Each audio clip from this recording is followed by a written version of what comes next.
गोरलै चेनेलाव नोंथांमोन गासैखौबो बरायफैनाय जाबाय। जों दिनै बे पार्टआव नोंथांमोनजों 7.1 नि आद्रा थानाय कुइसनफोरखौ सावरायगोन आरो बे आद्रा थानाय कुइसनाव जोंहा 4 नाम्बारनि मोनसे कुइसनाव एसे कनफिउज जादोंमोन स्टुडेन्टफोरा, स' बेखायनो आं आरो बेनि एन्सारा एसे रं जादोंमोन, बेखायनो आं बे कुइसन नाम्बार 4 नाम्बारखौ बानायनानै फैनोसै। बेवहाय कुइसन नाम्बार बेसांनि 4 नाम्बारनि जोङो 4 नाम्बारखौ बानायफिनगोन। दा बेवहाय सलुसन जोंखौ प्रुभ खालामनो they left hand side and right hand side. स' लेफ्ट हेन्ड साइडआव जोंहा मा दंमोन गिबियावनो जों बेखौ लिरना लानोसै। बे जाबाय left hand side. Left hand साइडआव दङ जोंना साइन स्क्वायर पाइ बाय 3 प्लास, बेनिफ्राय दङ साइन स्क्वायर 2 पाइ बाय 3, बेनिफ्राय प्लास साइन स्क्वायर 5 पाइ बाय, बेनिफ्राय दङ 3 प्लास आरो दोङो साइन स्क्वायर 8 पाइ बाय 3। दा बेखौ जोङो 1 होननानै जों फोरमान खालामनांगौ। दा गिबियाव जों बेखौ बिदिनो लाखिबाय साइन स्क्वायर पाइ बाय 3 प्लास जोङो नैनि जायगायाव मा लिरनो हायो साइन स्क्वायर, बेनि जायगायाव जोङो पाइ माइनास पाइ बाय 3 जों बिदि लिरनो हायो। बेनिफ्राय प्लास साइन स्क्वायर, बेनिफ्राय बेवहाय जागोन 2 पाइ माइनास बेयो जागोन पाइ बाय 3 ब्रेकेट क्लोज, बेनिफ्राय आं नैथिं लिरना होनोसै प्लास साइन स्क्वायर बेनिफ्राय 3 पाइ माइनास पाइ बाय 3। दा बेबायदि जासिगोन। नैखौ जोङो बेखौ नोंथांमोना सेफायोब्ला 3 into 3 मा जायो 9 पाइ, 9 पाइनिफ्राय माइनास पाइ थांबा जों 8 पाइखौनो मोननो हागोन। दा बेखौ नोंथांमोना बुजिखाबाय। बेनिफ्राय नेक्स्ट जोङो बेखौ सेफायदो। स' बे जागोन साइन स्क्वायर पाइ बाय 3 प्लास आरो नैबे फर्मुलायाव जोंनिया बे जागोन साइन स्क्वायर, बेयो जासिगोन बेसां पाइ बाय 3 जागोन आरो बेनिफ्रायबो जोङो लिरनो हायो जोङो साइन स्क्वायर, बेबो जागोन पाइ बाय 3, बेनिफ्राय नैनिफ्रायबो जोङो मोननो हायो साइन स्क्वायर पाइ बाय 3। दा बेखौ जोङो मोननो हागोन आरो नोंथांमोना बेवहाय बे फर्मुलानिफ्राय फैदों, नोंथांमोना बेखौ गोसोआव लाखिब्लानो जाबाय। आरो जेब्ला नैबे नोंथांमोना बेखौ गोसोआव लाखिबानो जाबाय, बे नैबे जेब्ला पाइ जायो थामहिनबा पाइनि मिनिया मा 180 डिग्री होनना बुंदों। पाइनि मिनिया जाबाय 180 डिग्री। दा नैबे 90 बेसिमहालागै मा 180 डिग्री जागोन आरो बेवहाय मा बुंदों पाइ नैबे 180निफ्राय जों पाइ बाय 3 माइनास खालामबा बेयो नैबे सेकेन्ड क्वाड्रेन्टआव थागोन आरो सेकेन्ड क्वाड्रेन्टआव साइनआ मा जायो अलवेज पजिटिभ जायो। स' बेखायनो जों बेखौ लिरना होनो हायो। आरो जेब्ला नैबे मोनसे खनाया जेब्ला नैबे मोनसे मा बे जाबाय हराइजेन्टेल एक्सिस होनना बुंदों जायखौ, बेयाव जुदि नाङोब्ला अब्ला बेयो मा जेरै एरै बेनो बे थागोन। आरो जुदि नैबे भार्टिकेलाव जुदि डिग्री थामहिनबा नैबे ओरै नांना होगोन अब्ला बेयो चेन्ज जागोन, साइनआ कस जागोन बा कसआ साइन जागोन, बिदि चेन्ज जायो। रेसिअ'फोरा माने चेन्ज जागोन होनना बुंदों। दा बेखौ नोंथांमोना फर्मुलाफोरखौ जुदि मोजां स्टाडि खालाम मोननो हागोन। जायखिजाया बेखौ नोंथांमोना बुजिखाबाय जानांगौ। बेनिफ्राय आरो नैनिफ्राय जोङो डाइरेक्टलि जों मा खालामनो हायो बेखौ प्लास खालामब्ला जोङो 4 साइन स्क्वायर पाइ बाय 3 आरो बेवहाय 4 साइन जोङो मा लिरगोन दा बेवहाय पाइ बाय 3 माने मा 180 डिभाइड बाय जोङो 3, 180खौ जों 3 जों डिभाइड खालामबा जों मा मोननो हायो जोङो 60 डिग्री मोननो हायो। स' साइन 60 डिग्रीआव बेसां दा माना साइन 60 डिग्रीनि माना जाबाय √3/2 आरो बेवहाय साइन स्क्वायर दङ। स' बेखायनो जों बेखौ स्क्वायर खालामनांगोन। बेनिफ्राय 4 जाबाय इनटु बे √3खौ जुदि स्क्वायर खालामो जोङो बेखौ मा 3ल' लिरनो हागोन आरो 2खौ जुदि स्क्वायर खालामब्ला बे जागोन 4। बेनिफ्राय 4 केन्सेल थांबाय, बेनिफ्राय थागोन बे जागोन 3 इकुवेल टु मा जाखो दा राइट हेन्ड साइड। स' बेयो दा राइट हेन्ड साइडजों गोरोबबाय। बेनो जाबाय प्रुभ खालामबाय जों कुइसन नाम्बार 4खौ। बे एसे जोंना गोरोन्थि जादोंमोन, नोंथांमोना बेखौ लिरना लाफिननो हागोन। बेनिफ्राय जों दा कुइसन नाम्बार 5खौ नायनोसै। कुइसन नाम्बार 5आव मा बुंदों। बेनिफ्राय जों नेक्स्ट कुइसन नाम्बार जों 5खौ नायनि। स' बेवहाय 5नि जोङो बि नाम्बारखौ बानायगोन। 5नि बि नाम्बाराव मा दङ ए नाम्बारखौ जोङो गिबियाव नायग्रोनोसै। बेवहाय ए नाम्बारा मा होनाय दङ 5नि एआ बे जाबाय दिन्थि दि गाहायनि राशिया ए खनानि सायाव सोनारा जोङो ए खनानि सायाव सोनारोना सोनारा बेखौ फोरमान खालामनो दो स' बेखायनो जों दा बेवहाय 5 नि ए मा जागोन दा ए नाम्बारखौ जों गिबियावनो बानायनोसै सलुसन बेवहाय गिबियावनो लेफ्ट हेन्ड साइडआव मा दोङो बेखौ लिरना लाग्रोनो हायो जों आरो लिरना लायाबाबो जों डाइरेक्टलि बेवहाय left hand side right hand side लिरलायनो नाङा स' जों डाइरेक्टलि बानायखानोसै बेवहाय कुइसनाव मा होनाय दं खनसे जों लिरनोसै बेवहाय sin to the power 3 180 degree प्लास बे दङ ए बेनिफ्राय दोङो cos क्यूब बेनिफ्राय माइनास ए इनटु बेनिफ्राय 10 बे दङ 360 डिग्री माइनास ए बेनिफ्राय आरो into sec square 180 degree minus a बिदि दङ बेनिफ्राय आरो सिङाव दङ cos square 90 degree plus a बेनिफ्राय sin क्यूब बेनिफ्राय 180 डिग्री माइनास ए बेनिफ्राय cosec स्क्वायर ए बेनिफ्राय sin 360 डिग्री प्लास ए दा बिदि दङ जों बेखौ दा जुदि बानायलांबाय थायोबा नोंथांमोना गोरलैनो बुजिनो हागोन बेखौ जोङो 2 निफ्राय 180 डिग्री प्लास ए बेनिफ्राय जोङो मा मोननो हायो फर्मुला बायदि जोङो बेखौ मा मोनगोन दा माइनास sin ए जोङो मोननो हायो बेवहाय जुदि बिदि थायोब्लाथाय 180 डिग्री बेयाव जुदि प्लास ए थायोब्लाथाय जोङो माइनास sin ए मोननो हागोन बेनिफ्राय बेवहाय थाबाय नैबे जासिगोन क्यूब जाबाय बेनिफ्राय आरो नेक्स्ट जोङो लिरनो हागोन स' बेनिफ्राय जों बेनिफ्राय बेखौ मोनबाय cos क्यूब माइनास ए निफ्राय जोङो मा लिरनो हायो बेखौ नैबे इनटु बे जागोन माइनास cos ए क्यूब क्यूबा जाबाय नैखौ क्यूब थानायनि थाखाय बेखौ लिरनांगोन बेनिफ्राय 1060 डिग्री माइनास ए निफ्राय जोङो मोननो हायो बेवहाय माइनास 10 ए बेनिफ्राय इनटु नैबे sec स्क्वायर 180 डिग्री माइनास ए निफ्राय जोङो मोननो हायो माइनास बे जागोन sec ए स्क्वायर थानायखौ जों स्क्वायर होबाय थिग बिदिनो नै सिंनाबो जाबाय फर्मुलानिफ्राय जों लिरनो हायो बेयाव सिङाव मा दं cos स्क्वायर 90 प्लास ए स' बेखायनो जोङो मा लिरनो हागोन माइनास sin ए बे स्क्वायरा फैबाय इनटु बेनिफ्राय जागोन नैनिफ्राय जोङो आरो मा लिरनो हायो बेवहाय माइनास sin बे ए जागोन आरो क्यूबखौ जों सायाव लिरबाय इनटु बेनिफ्राय दङ cosec स्क्वायर ए आरो बेवहाय मा जागोन दा बेव जाबाय sin ए जासिगोन sin 360 डिग्री प्लास एनिफ्राय जों sin ए मोननो हायो बेनिफ्राय दानिया जोङो बेवहाय मा थागोन नैबे जाबाय माइनास sin क्यूब ए जों लिरगोन दा इनटु माइनासआव माने माइनासआबो जों खोनथाम जुदि सानजोबला जों माइनासखौनो मोनगोन बेनिफ्राय आरो माइनासखौ जुदि जों खोनथाम सानजोबला माइनास cos क्यूब ए आरो बेवहायथ' बिदिनो थाखागोन माइनास 10 ए आरो बेवहाय नैबे माइनासखौ जों 2 टाइम्स सानजोबा माइनास इनटु माइनास मा जायो प्लास जायो अब्ला बेवहाय मा थागोन अनलि sec एल' थागोन आरो नैयाव जाबाय पजिटिभ जागोन बे माइनासखौ 2 टाइम्स सानजोबला स' बेवहाय sin स्क्वायर ए जों लिरनो हायो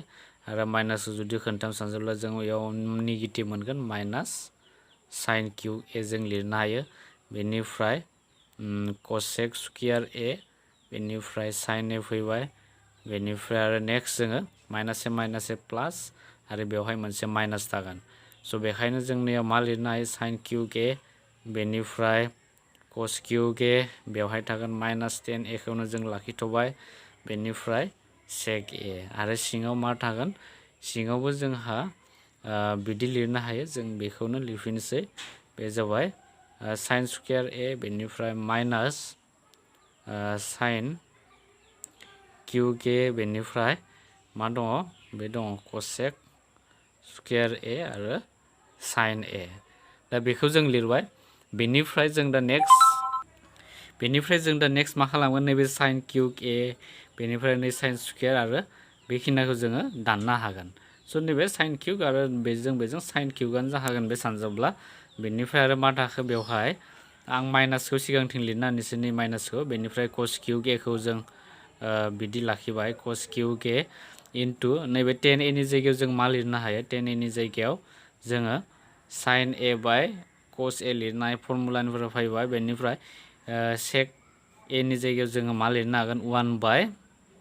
/ cos स्क्वायर a जों लिरनो हायो बेखौ लिरबाय बेनिफ्राय आरो नियाव मा थाखो बेवहायबो माइनास sin क्यूब a बेखौ जों बिदिनो लाखिबाय sin क्यूब a बेनिफ्राय इनटु बे फैसिगोन बेनिफ्राय cosec स्क्वायर a नि जायगायाव जों मा लिरनो हायो 1 / sin स्क्वायर a जों लिरनो हायो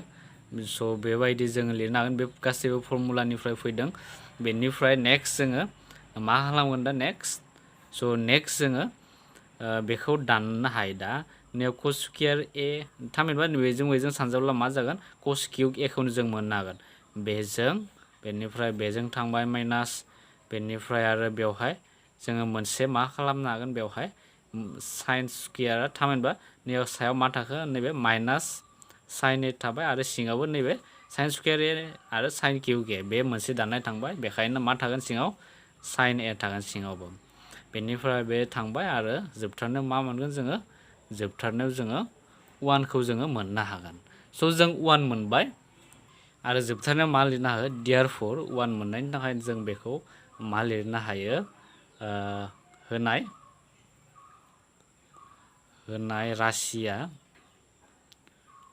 राशिया ए खनानि सायाव सोनारा स' नोंथांमोना बिदि लिरना होबानो जागोन स' बेनो जाबाय कुइसन नम्बर 5 नि ए नाम्बारनि फिननायमोन बेनिफ्राय जों नेक्स्ट कुइसन नाम्बार बि खौ जों नायनोसै कुइसन नाम्बार 5 नि बि खौ स' 5 नि बि नाम्बारनि बेवहाय 1 नाम्बारखौ जों नायनोसै आरो बि नाम्बाराव मा होनाय दङ बेवहाय होनाय दं नोंथांमोना बिदि लिरनो हागोन होनाय दं बेवहाय मा होनाय दङ जोङो टि महराव फोरमायनांगौ 10 25 इकुवेल टु टि होनाय दङ स' जोङो नैबे 10 25 नि जायगायाव जों मा फज'गोन टिखौ फज'गोन बेनिफ्राय जों दा 1 नाम्बारखौ बानायनोसै बेवहाय 1 नाम्बाराव मा होनाय दोङो गिबियावनो बेखौ जों लिरना लानोसै बेवहाय जाबाय 10 205 डिग्री बेनिफ्राय माइनास 10 115 डिग्री होनाय दङ बेनिफ्राय आरो दङ 10 245 डिग्री बेनिफ्राय प्लास 10 335 डिग्री होनाय दङ जोङो बेवहाय टि महराव फोरमायनानै जोंखौ टि नैबे गासैयाव मा टि लिरजोबनो ट्राइ खालामनांगौ जोङो बेनिफ्राय जों दा नैखौ मा लिरनो हायो बेखौ जोङो बेनिफ्राय जोङो मा मोननो हागोन 180 डिग्री प्लास 25 डिग्री थामहिनबा जों फर्मुला लांनो थाखाय जों बिदि लिरबाय आरो बे माइनासआव फैबाय बेनिफ्राय 10 आरो बेवहाय जोङो लिरनो हायो 90 डिग्री प्लास 25 डिग्री जोङो लिरनो हायो नैनि जायगायाव जों फर्मुला लांनो थाखाय 90 प्लास 25 खालामबा जों बेखौनो मोनगोन 180 डिग्री प्लास 25 खालामबा जों बेखौनो मोनगोन थिग बिदिनो सिंनिखौबो जोङो खालामनो हायो 10 270 डिग्रीनिफ्राय जोङो 25 डिग्री जुदि माइनास खालाम जों बेखौ मोनगोन गोजौनिखौ बेनिफ्राय 10 360 डिग्री माइनास 25 डिग्री खालामबा जों बे 335 खौनो जों मोननो हायो बेनिफ्राय दा नैबे फर्मुलायाव जाबाय जुदि 10 180 डिग्री प्लास 25 निफ्राय जों मा मोननो हायो बेखौ जोङो 10 25 डिग्री मोनगोन आरो बेनिफ्राय 10 90 डिग्री प्लास 25 निफ्राय जोङो मा मोननो हायो कट बे जागोन 25 डिग्री सिंनिया जाबाय बेबो जागोन कट जायो कट 25 डिग्री जागोन बेनिफ्राय माइनास फैबाय माइनास स' नैबे 10 90 डिग्री प्लास जुदि टिटा थायोब्ला जोङो मा माइनास कट टिटा जों मोननो हायो स' माइनास कट टिटा थायोब्ला नैबे बेयाव सिगाङाव अलरेडि माइनास दंखायो स' माइनास बे प्लास जागोन आरो बेवहाय 10 360 डिग्री माइनास 25 जुदि जायो अब्ला जोङो मा मोननो हायो बेवहाय जोङो बेवहाय माइनास जोङो मोननो हागोन स' 360 डिग्री 10 360 डिग्री माइनास टिटा जायोब्लाथाय जोङो माइनास 10 टिटा थामहिनबा टिटानि जायगायाव 25 डिग्री जोङो मोननो हायो आरो नै प्लासआ बे माइनास मोनदों नालाय बेनिखायनो बे माइनास जासिगोन बेनिफ्राय दानिया 10 25 नि जायगायाव जों मा फज'गोन दा जों सिगाङाव बै मोननाया 10 25 नि जायगायाव जों टिखौ फज'गोन स' जोङो नैयाव मा फज'गोन दा बेवहाय टि फज'बाय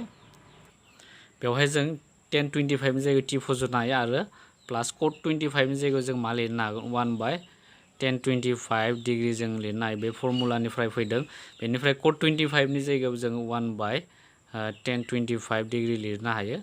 बेनिफ्राय आरो बेयाव मा दङ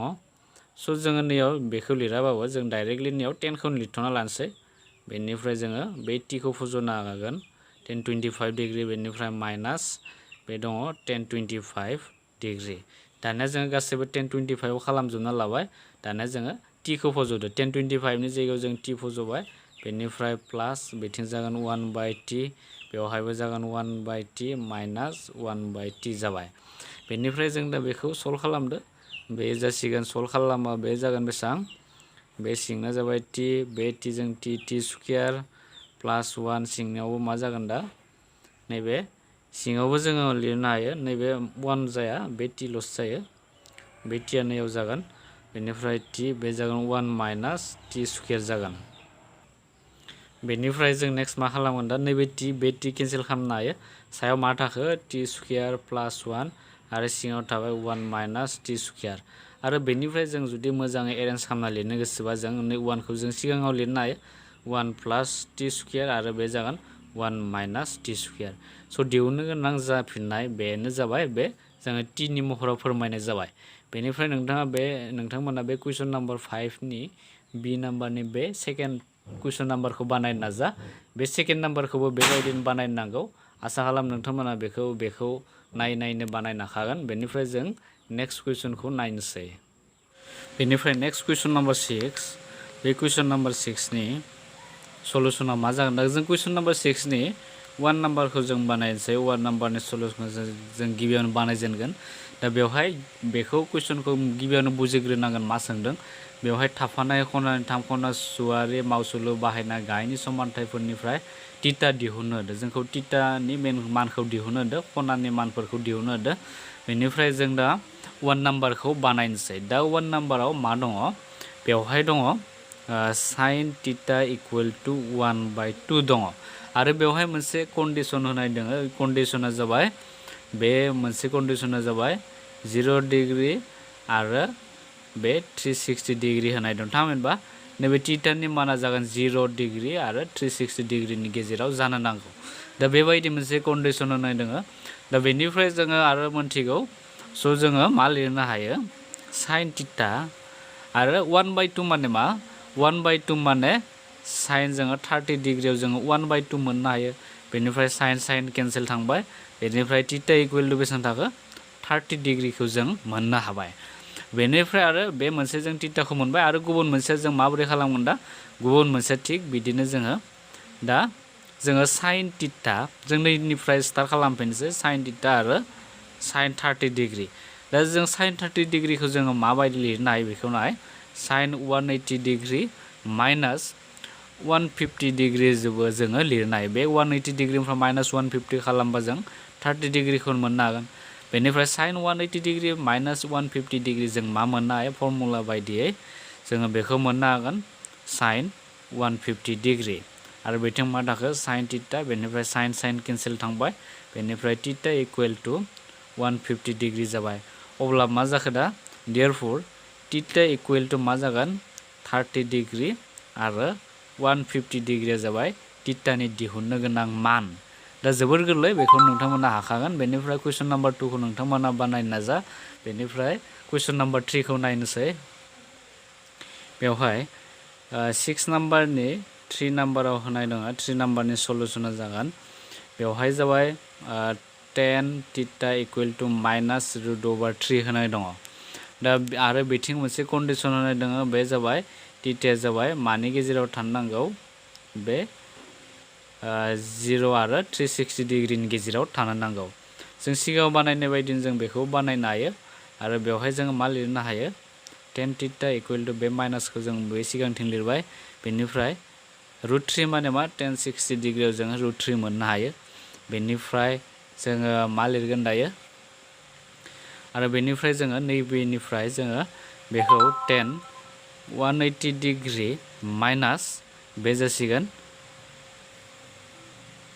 बेवहाय जों 60 डिग्रीखौ लिरनांगोन जिहेतु जोंना फर्मुला मा 10 180 डिग्री माइनास 60 डिग्री जुदि जायोब्लाथाय जोङो बे माइनास टेन 60 डिग्रिखौ जोङो मोननो हायो फर्मुला बायदियै बेनिफ्राय नेक्स्ट मा खालाम 180 डिग्रिनिफ्राय 60 डिग्रि माइनास खालामबा जोङो बेवहाय मोननो हायो 120 डिग्रि आरो बिथिं मा थाखो टेन थिटा बे टेन थिटाखौ जों बिदि लिरबाय बेनिफ्राय नेक्स्ट 10 केन्सेल थांबाय बेनिफ्राय थिटा इकुवेल टु 120 डिग्रि जों मोननो हाबाय बेनिफ्राय आरो नेक्स्ट जोङो नै स्टेपनिफ्राय जोङो मा मोनबावनो हायो जोङो खनसे लिरफिनसै tan theta equal to 10 120 degree बेखौनो लिरफिनना लाबाय बेनिफ्राय आरो जोङो नेक्स्ट मा लिरगोन दा बेनिफ्राय जों बेखौ बेवहाय बिदि लिरना जों नैनिफ्राय डाइरेक्ट 10 जोङो 10 theta equal to minus root over 3 निफ्राय जों मा मोननो हायो जोङो बेबायदि मोनसे फर्मुला दङ 10 360 डिग्रि माइनास 60 डिग्रि खालामबाबो जोङो बे माइनास रुट अभार 3 खौनो जोङो मोननो हायो बे फर्मुला नोंथांमोना बेखौ गोसोखांबानो जाबाय आरो नोंथांमोना जुदि बेखौ केलकुलेटर मारि नायोब्लाबो नोंथांमोना बे माइनास रुट अभार 3 खौ मोननो हागोन स' बेनिफ्राय जों दा नैखौ मा खालामगोन दा 10 बे जाबाय 300 जागोन आरो बिथिं थागोन 10 थिटा बेनिफ्राय 10 केन्सेल थांबाय बेनिफ्राय थिटा इकुवेल टु 300 डिग्रि अब्ला जों थिटानि मानखौ मोनबाय देयरफर थिटा इकुवेल टु बेसेबां मोनखो दा मोनसेया जाबाय 120 डिग्रि आरो गुबुन मोनसेया जाबाय 300 डिग्रि जों मोननो हाबाय बेनिफ्राय 6नि जों 5 नाम्बार जोबथानाय कुइसनखौ बानायनोसै नोंथांमोना कुइसन नाम्बार 4खौ ट्राइ खालामब्लानो जाबाय बे जाबाय कुइसन नाम्बार 6नि बे 5 नाम्बारखौ जों बानायनोसै स' 6नि 5 नाम्बारनि सल्युसना मा जागोन गिबियावनो कुइसनखौ जों लिरना लानि बे जाबाय 2 साइन स्कुयार थिटा बेनिफ्राय प्लास रुट अभार दोङो cos theta plus 1 equal to 0 दा बिदि होनाय दङ स' जों बिनिफ्राय आरो मा मोननो हायो जों दा आरो नैयाव नोंथांमोना 2 साइन स्कुयार थिटा जों नैबे साइन स्कुयार थिटानि जायगायाव जोङो मा लिरगोन जों फर्मुला मोनदों मा साइन स्कुयार थिटा प्लास कस स्कुयार थिटा इकुवेल टु जों 1 मोनदोंमोन बेनिफ्राय जों कस स्कुयार साइन स्कुयार थिटाखौ जोङो एक्सट्रा जुदि सेपारेट खालामब्ला जोङो साइन स्कुयार थिटा बेखौ बिथिं लाखिबाय आरो बिथिं इकुवेल टु बे जागोन 1 माइनास कस स्कुयार थिटा जोङो लिरनो हायो दा बेनिखायनो जोङो नै साइन स्कुयार थिटानि जायगायाव मा लिरगोन 1 माइनास कस स्कुयार थिटा जों लिरनो हायो बेवहाय 2 बे जासिगोन 1 माइनास कस स्कुयार थिटा जाबाय बेनिफ्राय नेक्स्ट जोङो लिरगोन प्लास रुट अभार 3 कस थिटा बेनिफ्राय लिरगोन जों प्लास 1 इकुवेल टु 0 बेखौनो लिरफिनबाय जों बेनिफ्राय आरो नेक्स्ट जोङो बेखौ सानजाबदो बे 2 जों बेजों सानजाबबा जों बेसेबां मोनगोन दा स' फार्स्ट जों 2 मोनबाय माइनास 2 कस स्कुयार थिटा बेथिं थाबाय प्लास रुट अभार 3 कस थिटा बेनिफ्राय बेयाव थागोन जोंना प्लास 1 इकुवेल टु 0 बेनिफ्राय बे जासिगोन नैखौ आं लिरनोसै सिगां माइनास 2 कस स्कुयार थिटा बेनिफ्राय प्लास रुट 3 कस थिटा बेनिफ्राय प्लास 1 जों 2 जों प्लास खालामबा जों मोनगोन प्लास 3 इकुवेल टु 0 बेनिफ्राय फारनैथिंबो बोथ साइड जों माइनास जों इन्टु खालामब्ला नैबे पजिटिभ जागोन 2 कस स्कुयार थिटा बे जागोन minus root over 3 cos theta जागोन बेनिफ्राय आरो बे जागोन 3 इकुवेल टु 0 बेनिफ्राय नेक्स्ट जों मा लिरगोन दा नैखौ आरो जों बेखौ बिदिनो लिरथ'बाय कस स्कुयार थिटा आरो बेवहाय जोङो प्लास सरि बे प्लास जाया माइनास 2 बे जागोन रुट अभार 3 कस थिटा बे जागोन प्लास रुट अभार 3 कस थिटा बेथिं थागोन माइनास 3 इकुवेल टु 0 थामहिनबा जोङो नैबेखौ सेंखावनानै लिरनाय जादों बेवहाय माइनास 2 रुट 3 कस थिटा बे प्लास रुट 3 कस थिटा जों माइनास खालामबा माइनास 2 आरो बे प्लास 1 जुदि माइनास खालामबा जों मा बेखौनो मोननो हागोन सिगांनिखौनो मोननो हागोन बेनिफ्राय आरो नै मोननैनिफ्राय जों मा लिरनो हायो दा बे मोननैनिफ्राय जोङो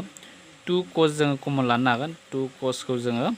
कस थिटाखौ जों कमन लाबाय बेनिफ्राय बेवहाय मा थाखो कस थिटा थाबाय आरो बेवहाय माइनास बे थागोन रुट 3 थाबाय आरो बैथिंजाय मा थागोन बेनिफ्राय आरो जोङो रुट 3 जों कमन लानो हायो बेवहाय मा थागोन कस थिटा आरो बेयावबो मा थागोन रुट 3 इकुवेल टु 0 थामहिनबा रुट 3 इन्टु रुट 3 खालामबा जों बे 3 खौनो मोननो हागोन बेनिफ्राय नेक्स्ट जोङो बेनिफ्राय आरो मा लिरनो हायो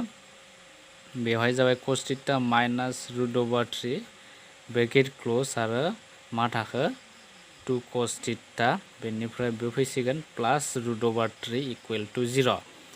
स' जों दा बेवहाय मा मोनगोन दा मोनसेया जाबाय cos theta minus root over 3 equal to 0 आरो बेनिफ्राय जोङो मा दिहुननो हायो cos theta equal to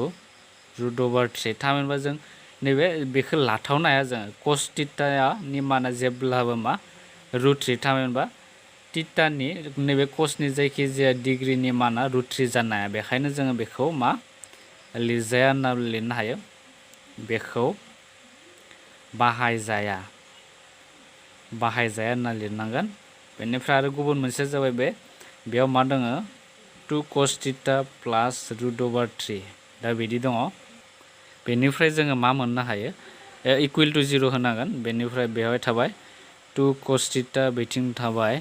minus root over 3 बेनिफ्राय cos theta equal to minus root over 3 by 2 बेनिफ्राय जों दा मा लिरगोन दा आरो बेवहाय cos थीटा आरो सिगाङाव जों माइनास बे रुट 3 बाय 2 ना माने जाबाय जों cos 30 जों मोननो हायो बेखायनो जों cos 30 लिरनोसै बेनिफ्राय दानिया जोङो मा खालामगोन दा नैबे आरो मोनसे फर्मुला जाना दङ बेखौ जोङो मा लिरनो हायो बे जागोन cos 180 डिग्री माइनास 30 डिग्री जोङो लिरनो हायो थामहिनबा cos 180 डिग्री माइनास थीटानि माना माइनास cos थीटा जागोन जों बिदि मोननो हागोन आरो बेवहाय जोङो मा लिरनो हायो 180 डिग्रीनिफ्राय माइनास 30 खालामबा जोङो मा मोननो हागोन cos 150 डिग्री जोङो मोननो हायो बे जासिगोन आरो cos केन्सेल थांबाय थीटानि माना जाबाय 150 डिग्री जासिगोन बेनिफ्राय जों मोनसे थीटानि मानखौ मोनबाय आरो गुबुन मोनसेया जागोन आरो जों नैनिफ्रायनो जों मा मोननो हायो बेनिफ्राय जों बेखौ लिरफिनसै cos theta equal to minus cos 30 degree बेनिफ्राय आरो जों मा मोननो हायो cos 180 डिग्री प्लास 30 डिग्री थामहिनबा नैबे cos 180 डिग्री प्लास थीटा जाबा बेनिया मा जायो नेगेटिभ फैगोन सिगाङाव माइनास cos थीटायानो जागोन आरो जुदि बेवहाय नेगेटिभ थाब्ला बे नेगेटिभ जाखागोन स' प्लास थाबा बे नेगेटिभआनो फैखायो नोंथांमोना फर्मुलाखौ जुदि नायोब्ला हमनो हाखागोन बेनिफ्राय आरो जों मा मोननो हायो नैबे cos थीटा जाबाय बेनिफ्राय बेवहाय cos थीटा इकुवेल टु नैबे प्लास खालामदो 180 डिग्री प्लास 30 खालामबा जागोन cos बे जासिगोन 210 डिग्री बेनिफ्राय cos केन्सेल थांबाय थीटा इकुवेल टु बे जागोन 210 डिग्री देयरफॉर थीटानि मानखौ जों मा मोनखो 150 डिग्री मोनसेया जाबाय 150 डिग्री आरो मोनसेया जाबाय 21 डिग्री स' बेनो दिहुननो गोनां थीटाफोरनि माना बेनिफ्राय आसा खालाम नोंथांमोना बेखौ मोजां बुजिखाबाय बेनिफ्राय जों दा कुइसन नाम्बार 7 खौ नायनोसै 7नि जोङो ए नाम्बारखौ नायगोन ए नाम्बारनि जों 1 नाम्बारखौ नायगोन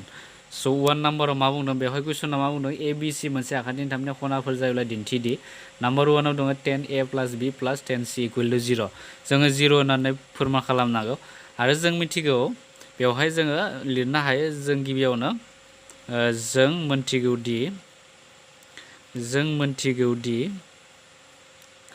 जों मोनथिगौदि आखान्थिनियाव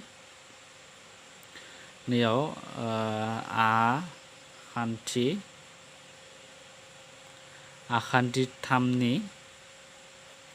खना मोनथामनि दाजाबगासैया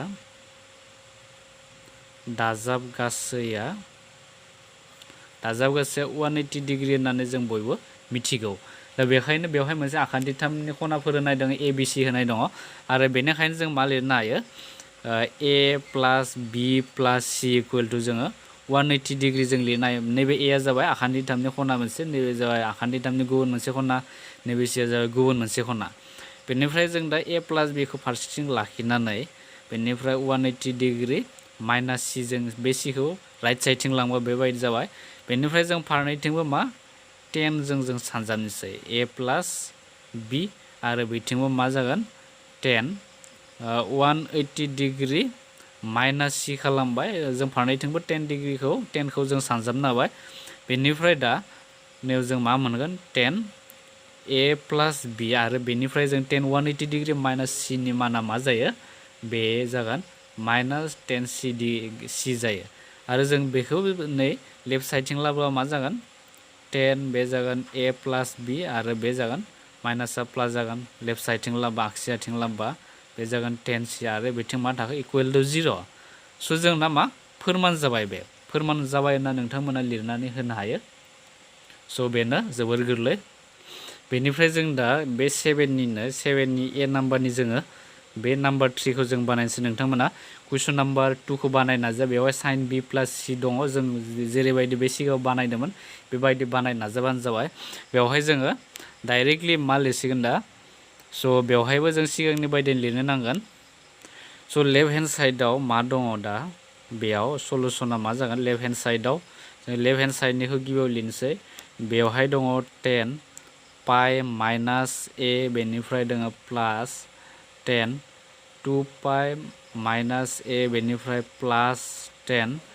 बेवहाय दङ 3 पाइ माइनास ए बेनिफ्राय डिवाइड बाय मा दङ डिवाइड बाय 10 4 पाइ माइनास ए प्लास 10 बेनिफ्राय 5 पाइ माइनास ए बेनिफ्राय प्लास 10 बेनिफ्राय 6 पाइ माइनास ए दङ दा बेखौ जोङो 1 होननानै प्रुफ खालामनांगौ बेनिफ्राय जों दा मा लिरनाय 10 पाइ माइनास ए नि भेलुआ जाबाय एन्सारा जागोन मा 10 ए जागोन बे माइनास 10 ए जागोन बेनिफ्राय नेक्स्ट जोङो मा खालामगोन दा 10 2 पाइ माइनास ए बेबो मा जायो माइनास 10 ए आनो जागोन आरो नोंथांमोना बेखौ गोसोखांबानो जाबाय नैयाव मोनसे ओरै जुदि फर्मुला जुदि टेबोलखौ जों बैखौ गोसोखांबा एएसटिसि रुलखौ गोसोखांबा नैयाव मा बेवहाय अल पजिटिभ जायोमोन गासैबो नैयाव जाबाय साइन आरो बे कसेकआ जायोमोन बेनिफ्राय नैयाव 10 आरो कटआ जायोमोन नैयाव आरो कस आरो सेकआ जायोमोन दा नैयाव मा जाखो दा नोंथांमोना 2 पाइ माने मा नैबे खनसे नैनिफ्राय बेसिम मोनसे पाइ दङ 180 डिग्री आरो बेनिफ्राय बेसिम मोनसे पाइ दङ बे जाबाय 2 पाइनि मिनिं 360 डिग्री आरो बेवहाय माइनास ए खालामबा थामहिनबा माइनास ए खालामबा जोङो नैखिनाखौ माइनास खालामबा बे मा क्वाड्रेन्टआव थागोन बे ब्रैथि जखायसेयाव थागोन आरो ब्रैथि जखायसेयाव 10 आ मा जायो नेगेटिभ जायो दा बेबायदि जाबाय आरो नैखौबो जों जुदि फार्स्टनिखौ नायोब्ला बे फार्स्ट 180 जाबाय बेसिम आरो माइनास जुदि खालामनाबा माइनास ए माने माइनास जों माबा मोनसे डिग्रीखौ जुदि माइनास खालामनाबा बे सेकेन्ड क्वाड्रेन्टआव थागोन अब्ला सेकेन्ड क्वाड्रेन्टआव 10 आ मा जायो नेगेटिभ जायो थिग बिदिनो नैबेबो जों बेवहाय मा लिरनो हागोन बेवहाय जाबाय 10 ए जों लिरनो हागोन बे जाबाय 3 पाइ माने खनसे खननै खनथाम बेयाव जाफैगोन बेनिफ्राय आरो माइनास ए खालामनाबा नै सेकेन्ड क्वाड्रेन्टआव थागोन थिग बिदिनो नैबे 4 पाइ माने खनसे खननै खनथाम खनब्रै बेसिमहालागै जागोन आरो बेखौ माइनास खालामनाबा 4 क्वाड्रेन्टआव थागोन बेखायनो नैबे मा माइनास 10 ए आरो बेफोर गासैबो माइनास 10 ए आनो जाजोबगोन बेवहायबो माइनास 10 ए गासैबो नोंथांमोना बेखौ साननानै बानायब्लानो जाबाय बेनिफ्राय माइनास 3 10 ए सिंनायाव मा माइनास 3 10 ए जाबाय बेनिफ्राय गासैबो केन्सेल थांनानै मा थाखो 1 थाबाय आरो बे 1आ राइट हेन्ड साइडजों गोरोबबाय दा बेनो जाबाय सलुसन नोंथांमोना बेखौ गोरलै बुजिखागोन आसा खालामो नोंथांमोना बे कुइसन नाम्बार 7नि ए नि 2 नाम्बारखौ बानायनो हाखागोन बेनिफ्राय नेक्स्ट कुइसना जाबाय बेनिफ्राय जों दा 7नि बि नि जों 1 नाम्बारखौ बानायनोसै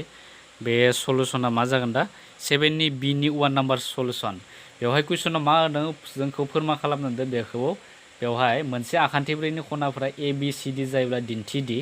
बेखौ दिन्थिनो दे कस ए प्लास बि डिभाइड बाय 2 प्लास कस सि प्लास D divide bye 2 equal to 0 होनना जोंखौ फोरमान खालामदो स'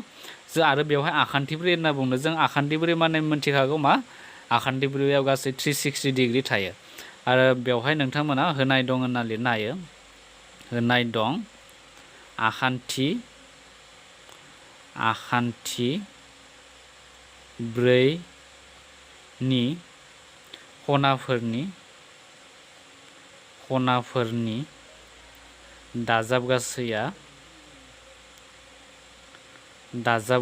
बेसेबां जागोन 360 डिग्री बा जों मोनथिगौ बिदिबो लिरनो हायो देयरफर जों मा लिरनो हागोन बेवहाय ए प्लास बि प्लास सि प्लास डि बेफोर गासैबो मोनफा मोनफा खना आखान्थिब्रैनि आरो बिसोरनि दाजाब गासैया 360 डिग्रीजों समान जागोन बेनिफ्राय जोङो ए प्लास बिखौ फारसेथिं लाखिबाय बेनिफ्राय 360 डिग्री माइनास बे जागोन सि प्लास डि बेबायदि जागोन स' बेनिफ्राय जोङो मा खालामनाय दा जों फारनैथिंबो 2 जों राननानै जों मा मोनो बे ए प्लास बि डिभाइड बाय 2